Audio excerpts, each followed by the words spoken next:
জন্মাষ্টমী চলেই গেল। এতটা লম্বা সময় ধরে কত প্রস্তুতি, কত টুকটাক কেনাকাটা, এটা সেটা, এটা কিনতে হবে, এরকমভাবে সাজাতে হবে, কত ডিসকাস। তো দেখো আমার বাসনপত্র তোলা হয়ে গেছে, পুজো তো কমপ্লিট।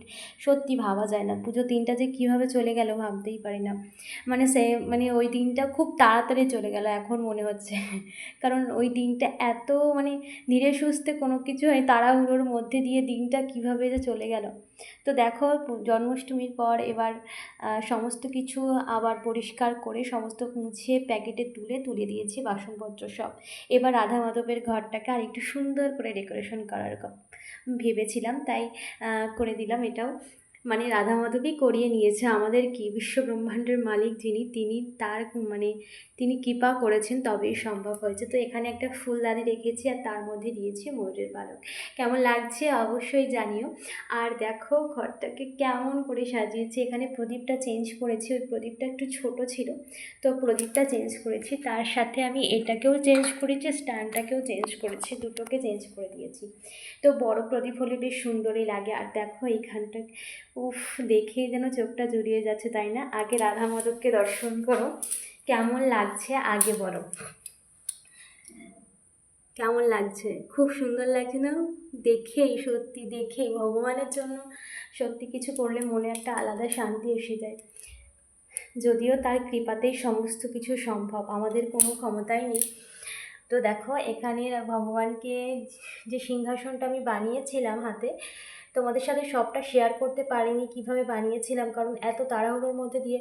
আর তাছাড়াও তখন বারবার স্ট্যান্ড, মানে মোবাইল দিয়ে ক্যামেরা করাটা সম্ভব হচ্ছিল না, তার জন্য আমি বানিয়েছিলাম এই সিংহাসনটা। জাস্ট আমি কিনে নিয়েছি, আর আমি ক্লে ফুলগুলোকে অনলাইন থেকে অর্ডার করেছিলাম, সেটা আঠা দিয়ে লাগিয়েছিলাম। আর পেছনের ব্যাকগ্রাউন্ডটা আমি পুরো ময়ূরের পালকটা কিনে আঠা দিয়ে লাগিয়ে তার পেছনে আবার মানে লাল কাপড় দিয়ে দিয়েছিলাম ঢাকা দেওয়ার জন্য। তো এখানে আমি যে ভগবানের যে খাটটা তোমরা দেখেছো, সেটাকে আমি ভাবছি চেঞ্জ করে দেবো, আর এই ঘরে আমি অল আউট লাগিয়ে দেবো, যাতে রাধা মাধবকে মশায় না লাগে। আর এই বিছানাটা এরকম, এই গদিটা আমি ওই খাটের গদিটা এখানেই বসিয়ে দিয়েছি, ভগবান এখানেই শোবে এবং এখানে বসবে। আর রাধা রানীর জন্য তো আলাদা ছোট আছে, মানে যুগল রাধা কৃষ্ণের জন্য, আর গোপালের জন্য, আমাদের মিষ্টি গোপাল সোনার জন্য। দেখো এখানেই আমি সমস্ত কিছু বিছানা টিছানা এখানেই রেডি করে রেখেছি, এখানেই সবে। আর অল আউটও জ্বালিয়ে দেবো। তো আর এখানে তো লাইট তো লাগানোই ছিল, তোমরা অনেকেই জানো যারা আমার ব্লগ দেখো। তো দেখো এখানে রাধা মাধবের ঘরটাকে আর একটু সুন্দর করে ডেকোরেশন করার জন্য যে ফুলগুলো আমি কিনে নিয়ে এসেছিলাম, এগুলো প্লাস্টিকের, তো ধুলেও নষ্ট হবে না। তো এগুলোকে আমি লাগিয়ে দিয়েছি। দেখো কেমন লাগছে, খুব সুন্দর লাগছে না?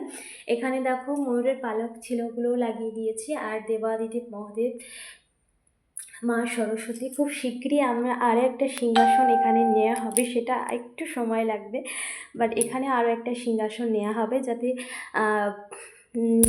মানে আমার নিজেরও কেমন একটা মনের মধ্যে একটা খুঁতখুঁতানি থাকে যে এই সিংহাসনটা কি সুন্দর লাগছে। আর এটা একটা বেঞ্চ, মানে ঠাকুরেরই, এটা একটা ছোট মতো চৌকি টাইপের ছোট, তো তার মধ্যে রেখেছি। তো রাধারানীর কৃপায় খুব শিগগিরই এখানে আরেকটা সিংহাসন আসবে, যেখানে ভগবানকে বিরাজ করা হবে। মানে এই যা মানে মা সরস্বতী, দেবাদিদেব মহাদেব, এই টেবিলটায় যা আছে সিংহাসনটাকে নিয়ে এসে বিরাজ করব, তার জন্য একটু সময় লাগবে। আর ভগবান যদি চায় তাহলে তো যখন তখন হতে পারে। তো অবশ্যই যেদিন আনবো তোমাদের সাথে সবটা শেয়ার করব। তো দেখো এখানে ময়ূরের পালক তো লাগানোই ছিল, জাস্ট ফুলগুলো লাগিয়েছি। ও মাই গড, কি সুন্দর লাগছে তাই না? দেখতে অসাধারণ লাগছে, আমারই দেখে মন ভরে যাচ্ছে। দেখো কি মিষ্টি না? তো কেমন লাগছে অবশ্যই জানিও ব্লগটা। আর ভগবানের এই ডেকোরেশনটা কেমন লাগছে? পুরো লুকটাই চেঞ্জ হয়ে গেছে, আগের খাটটার থেকে এটাই খুব খুব খুব সুন্দর হয়েছে। আর মশারিটা আমি ইউজ করব কি না সেটা, যেহেতু অল আউট লাগিয়ে দেবো অসুবিধা হবে না। আর তাছাড়াও মশারি যদি আমি লাগাই, সেক্ষেত্রে আমি উপরে ছাউনি মতো দিয়ে তারপরে মানে সেটাকে আরও সুন্দর করে ডেকোরেশন কথা ভাবছি, জানি না কতটা পারবো। তবে আপাতত এই মুহূর্তে তো সেটা হচ্ছে না, তার জন্য একটু সময় লাগবে, একটু ভাবনা চিন্তা করতে হবে কীভাবে করব না করব।